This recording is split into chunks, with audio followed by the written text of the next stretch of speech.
So there I was, minding my own business on Dust Bucket Prime, when the worst thing that could possibly happen to a perfectly nice Tuesday happened. A Galactic Council ship landed.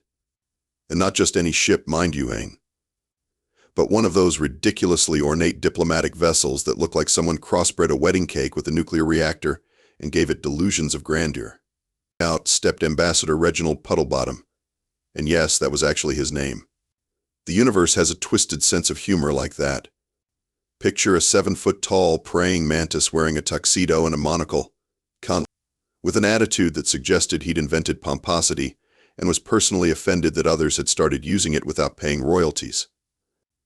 "Greetings, primitive carbon-based life forms," he announced, adjusting his monocle with one of his forearms while his other three held clipboards, because apparently even alien diplomats can't function without paperwork. "I am Ambassador Puddlebottom of the Galactic Council, here to discuss your unfortunate squatting situation."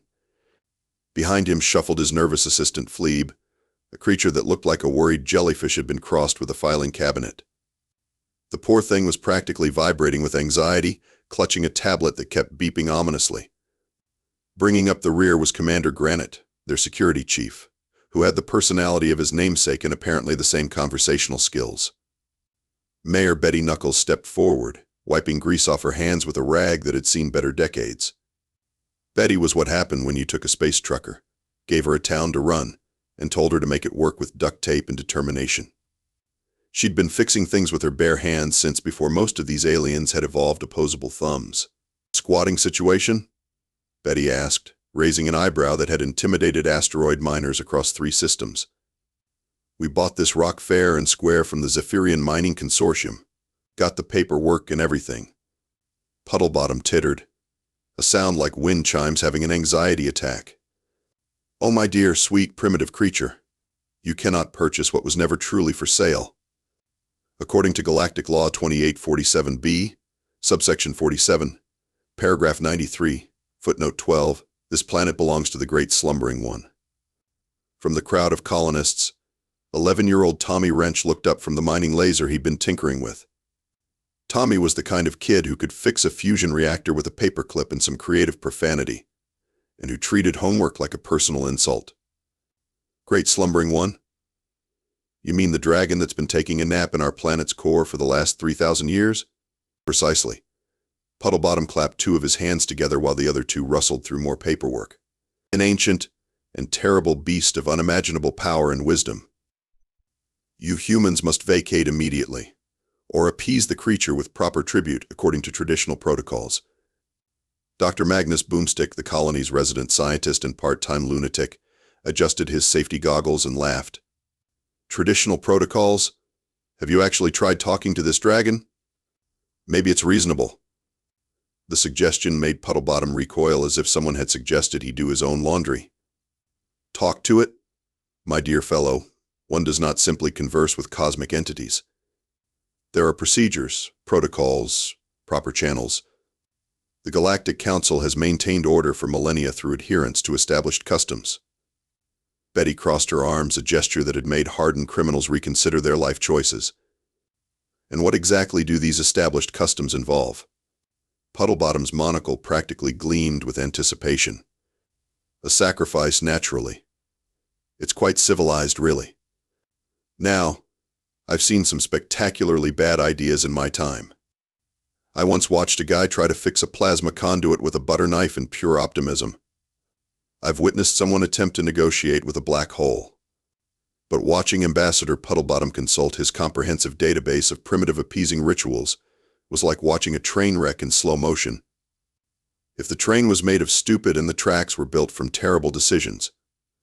According to my extensive research," Puddlebottom announced, scrolling through his tablet with the enthusiasm of someone who discovered a new way to ruin everyone's day, "dragons throughout galactic history have shown a marked preference for virgin sacrifices. Young ones, specifically. Something about purity and innocence appealing to their ancient sensibilities." Fleeb made a sound like a deflating balloon. "Sir, perhaps we should consider alternative approaches? Maybe a nice fruit basket?" "Nonsense." Puddlebottom waved dismissively. "The database is quite clear. 17 different anthropological studies confirm that primitive species traditionally offer their most precious resources to appease superior beings. And since humans are the newest species to achieve spaceflight, they are technically the most pure option available in the galactic community. Dr. Boomstick stepped forward, his lab coat singed from his latest experiment. Ambassador, I think there's been a fundamental misunderstanding. Humans don't actually sacrifice children. We protect them. It's kind of our thing. How charmingly naive, Puddlebottom chuckled, the sound like grinding gears. Your species' reluctance to follow proper protocol is exactly why you remain classified as adorably primitive in our databases. But fear not, we shall guide you through this civilized process. That's when Tommy raised his hand like he was in school. I'll do it. Nellie. The silence that followed was the kind of silence that makes you question the fundamental nature of reality. Betty looked like she was about to commit ambassador-side. Dr. Boomstick started muttering calculations about the tensile strength of alien diplomatic immunity. Even Commander Granite shifted uncomfortably, which for him was practically a breakdown. Tommy, no, Betty said in the voice she usually reserved for people who suggested using substandard wiring. Think about it logically, Tommy said, bouncing on his heels with the kind of enthusiasm that made adults nervous.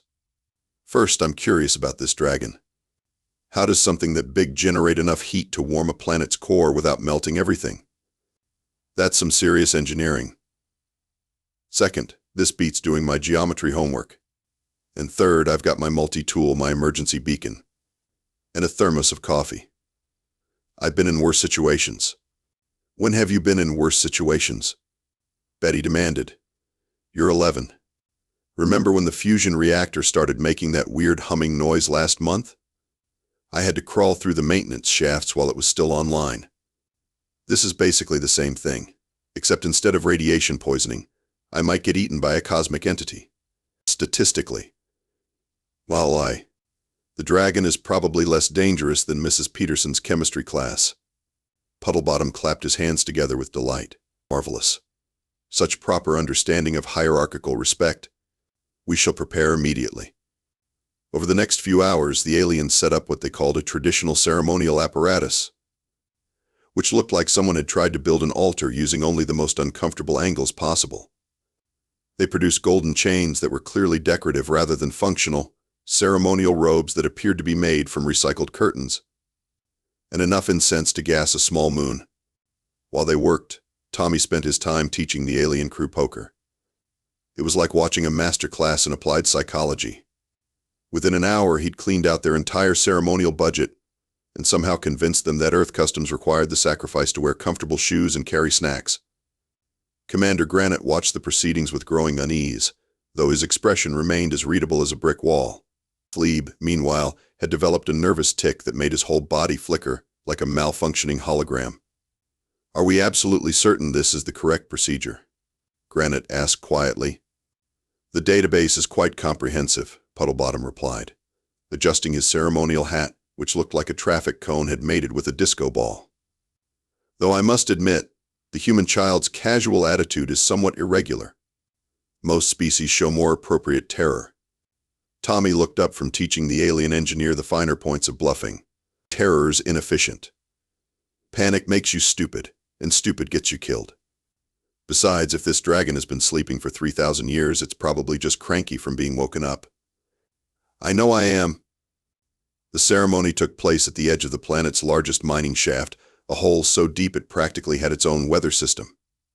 Puddlebottom had insisted on the full theatrical production, complete with chanting, dramatic lighting, and enough pomp to make a royal wedding look casual. Behold, Puddlebottom proclaimed, his voice echoing off the shaft walls, we offer this tribute to the great slumbering one, in accordance with sacred traditions and proper diplomatic protocol. Tommy, chained to the altar with restraints that wouldn't have held a particularly determined houseplant, looked around critically. You know, your safety protocols are terrible. This platform isn't rated for the weight you're putting on it. Those support cables are fraying, and nobody's wearing proper fall protection gear. OSHA would have a field day with this setup. What's OSHA? Phlebe whispered nervously. Human bureaucrats who actually care about keeping people alive, Tommy replied. Revolutionary concept, I know. As they lowered the altar into the depths, the planet began to rumble. It started as a gentle vibration, like a cat purring, but quickly escalated to the kind of seismic activity that makes geologists wet themselves with excitement. The walls of the shaft began to glow with an inner heat, and the air itself seemed to shimmer with power. Then she emerged. Ignitia the eternally grumpy was magnificent in the way that natural disasters are magnificent. She was easily the size of a city block, with scales that reflected light like liquid starfire. Her eyes were ancient amber, holding the wisdom of eons and the patience of someone who'd been woken up by idiots. Biomechanical augmentations gleamed along her sides, fusion cores that pulsed with barely contained energy. She looked at the tiny human chained to the altar, then at the assembled aliens, and her expression could only be described as profoundly disappointed. Seriously? Her voice was like tectonic plates having a conversation, deep and resonant enough to rattle bones. This is what you brought me? A child? Puddlebottom, who had been expecting gratitude, looked confused. Heir, yes, great one. A pure offering, as dictated by ancient tradition. Ancient tradition? Ignatia's laugh was like a volcano clearing its throat. Let me tell you about ancient tradition, you overgrown insect. Back in my day, sacrifices were warriors, bros, people who could hold an actual conversation about the nature of existence before I consumed their essence. They brought me philosophers, poets, the occasional brilliant scientist. I once spent 3 days debating ethics with a Martian general before eventually eating him. It was stimulating. She gestured with one massive claw toward Tommy. This is a child. Children are for protecting, not consuming. What kind of backward species have you become? Tommy, meanwhile, was staring at her fusion cores with the fascination of someone who'd found a particularly interesting puzzle. Excuse me, ma'am, but how do you manage thermal regulation with that setup? Those fusion cores must generate incredible heat, but your biomechanical systems seem to be channeling it efficiently. Are you using some kind of metamaterial heat exchanger? Ignitia blinked, which was like watching 2 searchlights shut off simultaneously. Did this tiny human just ask me about my engineering specifications? Tommy's our resident genius, Betty called down from the shaft edge.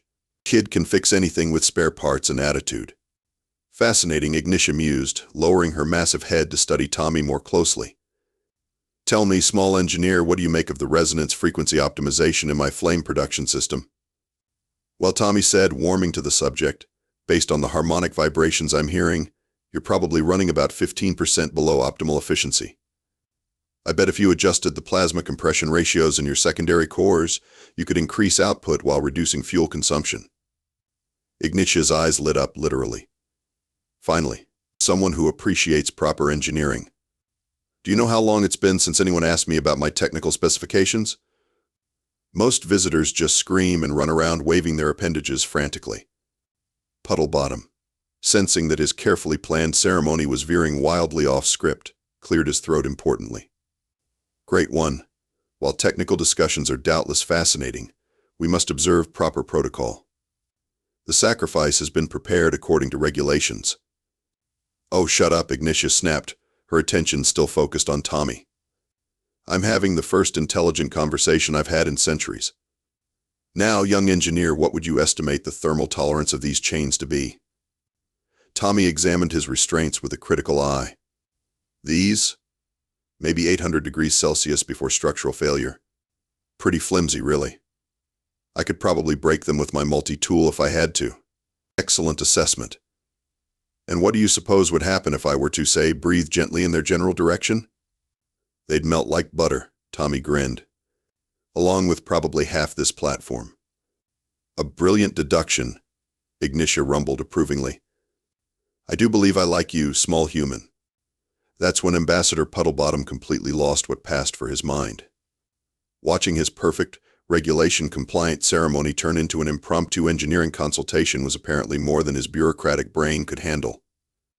This is highly irregular, he shrieked, pulling out clipboard after clipboard. Sacrificial offerings do not engage in technical discourse with cosmic entities. There are procedures, protocols, proper channels. He began frantically shuffling through his papers, muttering regulations under his breath like incantations. Galactic Regulation 3.7.2 clearly states that tributes must be consumed in a timely manner to maintain cosmic balance. Subsection 43 requires appropriate reverence from all parties involved. Ignitia turned one massive eye toward the ambassador, and her expression shifted from amused to annoyed. Are you seriously trying to regulate my eating habits? The Galactic Council has maintained order for millennia through strict adherence to established protocols, Puddlebottom declared, puffing himself up importantly. Even cosmic entities must respect proper procedure. Must we now? Ignitia's voice dropped to a rumble that made the ground shake. And what happens if I decide I don't want to eat the child? Then you would be in violation of Sacrifice Acceptance Regulation 847B. The consequences would be severe. Tommy looked up from the chains he'd been examining. What kind of consequences? Puddlebottom's eyes gleamed with bureaucratic fervor. Sanctions. Compliance audits. Mandatory cosmic entity registration. Why, we might even have to file a cohabitation request form 774X, which requires consultation with 17 different departments and takes approximately 847 years to process. The silence that followed was the kind of silence that precedes either enlightenment or apocalypse. Ignitia stared at the ambassador with growing horror, while the humans exchanged looks that suggested they were rapidly revising their opinion of galactic civilization. Let me understand this correctly, Betty called down from above. You're saying that if the dragon doesn't eat Tommy, you'll bury everyone in paperwork for 8 centuries? Precisely. The system must be maintained. Puddlebottom was practically vibrating with righteous indignation now. Order, structure, proper channels. Without adherence to regulations, we'd have chaos. And what if we just ignored your stupid regulations? Betty asked. Puddlebottom's expression turned genuinely frightening. Then I would be forced to call in a compliance fleet to sanitize this entire planet for systematic legal violations. The mining colony would be relocated. For the good of galactic order, of course. The transformation was complete. The pompous but relatively harmless diplomat had revealed himself as something far more dangerous, a bureaucrat drunk on power, willing to destroy lives to maintain his precious systems. He began issuing citation after citation, writing up violations for improper sacrifice protocol, unauthorized dragon consultation, and failure to maintain appropriate cosmic hierarchy. Tommy, meanwhile, had been quietly working on his restraints while listening to this bureaucratic nightmare unfold. The chains were indeed poorly designed, more for show than actual restraint, and he'd had his multi-tool hidden in his shoe the entire time. As Puddlebottom ranted about proper procedure, Tommy asked innocent questions that gradually exposed the massive contradictions in the galactic legal system. So if the dragon is required to accept sacrifices, but also has to register as a cosmic entity, which takes 50 years, what happens during the processing period? Tommy asked, slipping one hand free of the decorative shackles. Well, obviously, temporary exemptions would be filed under Emergency Protocol Section. Puddlebottom stopped, realizing he'd just admitted the entire system was built on contradictory requirements. Ignitia watched this display with mounting rage. For 3,000 years she'd slept peacefully, dreaming of the days when the galaxy was run by beings with actual wisdom instead of clipboards. Now she was discovering that creatures like Puddlebottom had been making decisions for everyone, turning civilization into a nightmare of red tape and mindless rule following. You pathetic little worm, she snarled, her fusion cores beginning to glow brighter. You've turned the entire galaxy into a prison of your own making. I've maintained order. Puddlebottom protested. Without proper procedure, society would collapse. Society? Ignitia laughed. A sound like a star going supernova. You call this society? You were about to let a child die to satisfy your precious paperwork. That's when Tommy stood up, completely free of his restraints, holding his multi-tool and grinning like someone who'd just figured out how to hack the universe. Actually, he said cheerfully, I think I found a way to fix this whole mess. What happened next was beautiful, in the way that watching a master craftsman work is beautiful.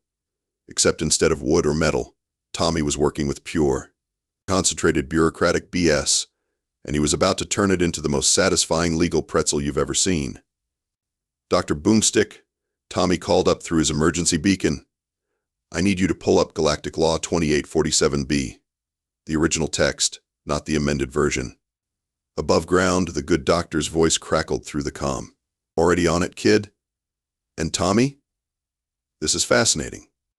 The original law wasn't about giving planets to dragons. It was about protecting sleeping cosmic entities from being disturbed by mining operations.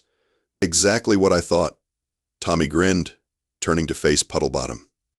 Ambassador, you've been citing the wrong law this entire time. The original statute was designed to prevent exactly what you're doing right now, bothering a sleeping dragon without proper consultation. Puddlebottom's monocle actually popped out and clattered on the platform. Impossible. I've reviewed the regulations thoroughly. Have you? Tommy asked innocently. Because according to the original text, any attempt to wake a slumbering cosmic entity requires prior consent from said entity, a full environmental impact assessment, and consultation with all affected parties. You've violated about 15 different sections of your own law. While Tommy was systematically destroying Puddlebottom's legal foundation, chaos was erupting on the surface. Mayor Betty had rallied the colonists, and they were doing what humans do best when cornered, getting creative with available resources.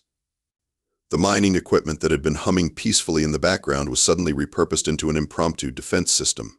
The laser drills became precision targeting systems. Explosive charges for ore extraction became strategic deterrents.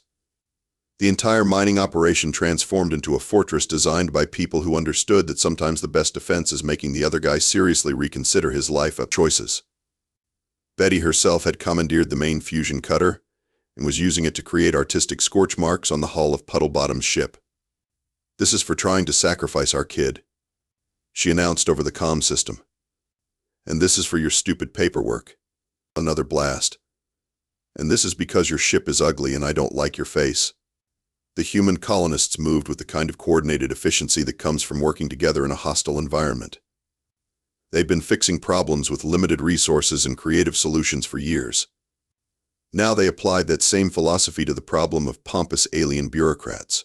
Commander Granite, who had been watching the proceedings with growing unease, finally reached his breaking point. Ambassador, he said in his gravelly voice, I've been documenting your behavior throughout this mission.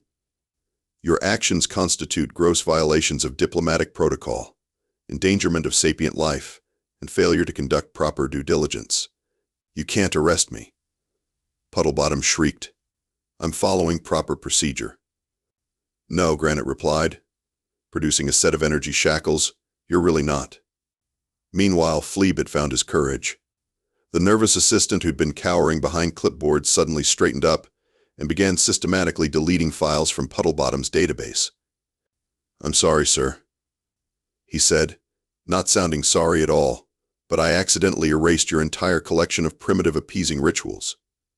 Also your backup copies. And the backups of the backups. Terribly clumsy of me. Down in the shaft, Ignitia was watching this display of human determination and creativity with growing delight. She'd lived long enough to see countless civilizations rise and fall, but she'd never seen anything quite like humans deciding to fix a problem through creative application of mining equipment and pure spite. Magnificent, she rumbled approvingly. I haven't seen problem-solving this elegant since the great philosopher wars of the Third Epoch.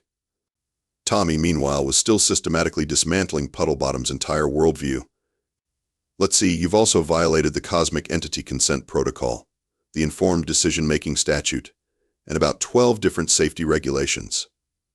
Oh, and according to Galactic Regulation 1.2.7, any official who endangers the life of a miner for non-essential purposes can be immediately stripped of authority and charged with criminal negligence. You're just a child, Puddlebottom wailed. You can't possibly understand the complexities of galactic law. Maybe not, Tommy admitted cheerfully, but I can read. And I can think for myself. Apparently that puts me ahead of most of your galactic council. Ignitia's laughter shook the entire shaft. I think I'm going to enjoy having humans in the galaxy. They have such refreshing attitudes toward authority. The battle above was winding down, mainly because the aliens had realized that fighting humans on their own mining colony was like trying to win a fistfight with a blender. The colonists had turned their entire operation into a maze of controlled explosions, precision laser work, and strategic cave-ins that left the alien ships trapped but not destroyed. "We could vaporize you," Betty announced over the comm. "But that would be wasteful. Instead, we're going to sit here and wait for you to realize that maybe, just maybe, threatening to murder children isn't the best diplomatic strategy." What followed was the most satisfying arrest in the history of interstellar law enforcement. Commander Granite, with the backing of his own security team and growing pile of evidence, formally charged Ambassador Puddlebottom with gross violation of diplomatic protocol, endangerment of sapient life, failure to conduct proper legal research, and my personal favorite, making the Galactic Council look like a collection of drooling idiots. It turned out that the real galactic law was actually quite reasonable. It required extensive consultation with all affected parties before making major decisions, comprehensive environmental and cultural impact assessments, and something called basic common sense, which apparently had been in short supply at the Galactic Council for several centuries. "You mean to tell me," Betty said, watching Puddlebottom get stuffed into a detention cell that was probably more comfortable than most of the colonists' quarters, that all of this could have been avoided if this moron had just read the actual law instead of skimming the summary? "Pretty much," Commander Granite confirmed. "The original legislation is quite clear about protecting both cosmic entities and inhabited worlds. Ambassador Puddlebottom appears to have been working from a corrupted database that contained only the bureaucratic amendments, not the actual legal framework." Phlebe, who had discovered a spine sometime during the chaos, was busily cataloging the ambassador's violations. "I've found discrepancies in approximately 73% of his previous diplomatic missions," he reported. "It appears he's been randomly making up regulations for years." Down in the shaft, Ignitia and Tommy were having a fascinating discussion about thermal dynamics while sharing coffee from Tommy's thermos. The ancient dragon had taken one sip and declared it the most wonderful thing she'd tasted in millennia. "This is extraordinary," she rumbled, savoring the dark roast. "What do you call this miraculous substance?" "Colombian dark roast," Tommy replied. "My mom sends it from Earth. Want me to get you set up with a regular delivery?" "Could you? I haven't been this excited about anything since the great philosophical debates of the second millennium." Mayor Betty climbed down to join them, carrying a bottle of something that was either very expensive whiskey or industrial solvent. With Betty, it was sometimes hard to tell the difference. "So, Dragon Lady, what do you say we work out a proper arrangement? We keep mining, you keep doing whatever it is you do down there, and we all pretend this bureaucratic nightmare never happened." Ignitia considered this while Tommy explained the finer points of coffee cultivation. "I propose a partnership," she said finally.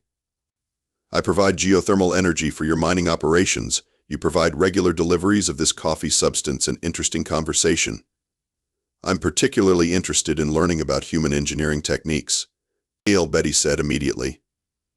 "Tommy, looks like you've got yourself a new job. Official dragon liaison. Does it pay better than homework?" Tommy asked. "Everything pays better than homework," Betty laughed. Dr. Boomstick's voice crackled through the comm system. "I hate to interrupt this historic moment, but I'm getting a priority transmission from Earth. They want to know why our mining report suddenly included a section about successful diplomatic contact with ancient cosmic entity and coffee export opportunities." Tommy grinned, pulling out his beacon to record a message. "Tell them humanity just officially joined the galactic community, not through diplomacy or conquest, but by being the first species to actually read the fine print and call out the system's bullshit." 6 months later, the Dust Bucket Prime mining colony had become the unofficial embassy for human galactic relations. Commander Granite, who had been promoted to regional diplomatic coordinator for displaying actual leadership in a crisis, regularly stopped by for coffee and chess games with Ignitia.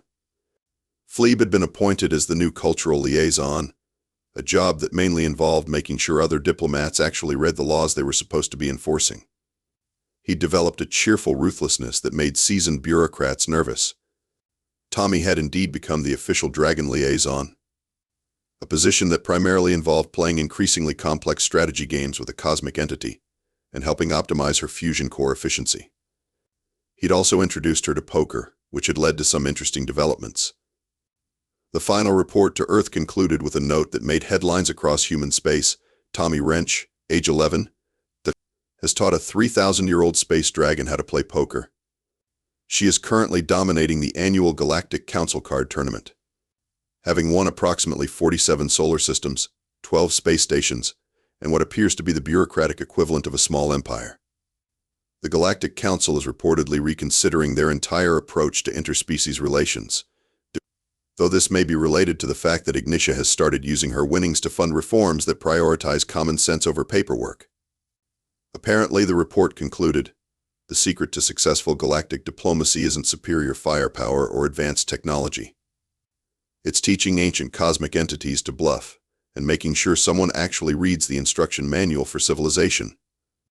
And that, my friends, is how humanity joined the galactic community by sacrificing an 11-year-old to a dragon, discovering that the real monster was bureaucracy all along, and accidentally revolutionizing interstellar politics through the strategic application of coffee and card games. The universe never did figure out how to handle humans after that. We're still not sure that's entirely a bad thing.